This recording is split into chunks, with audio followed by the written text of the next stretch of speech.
Tuan-puan tahu inflasi ni adalah musuh senyap yang mungkin sedang merosakkan duit tuan-puan. Ramai orang rajin bekerja, rajin menyimpan duit, tapi masih tak nampak peningkatan dalam kewangan. Kenapa? Kerana inflasi diam-diam makan nilai duit kita.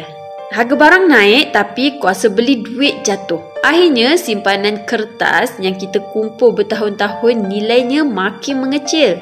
Inilah musuh senyap yang ramai tak sedar. Tetapi ada satu pelindung yang sudah terbukti sejak 1400 tahun dahulu, iaitu emas. Pada zaman Rasulullah SAW lagi, 1 dinar mampu membeli seekor kambing. Hari ini, 1 dinar sekitar 2,500 masih mampu membeli seekor kambing. Duit berubah, nilainya susut. Tapi emas kekal menyimpan nilai. Berita baiknya untuk mula lindungi diri daripada inflasi, tuan-puan tak perlu modal yang besar pun.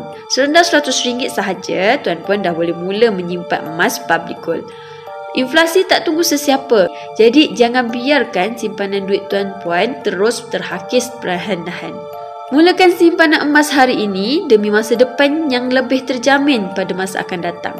Nak mula di public gold? Jom saya sedia bantu tuan-puan. Terus klik link di bio untuk saya bantu sebaiknya.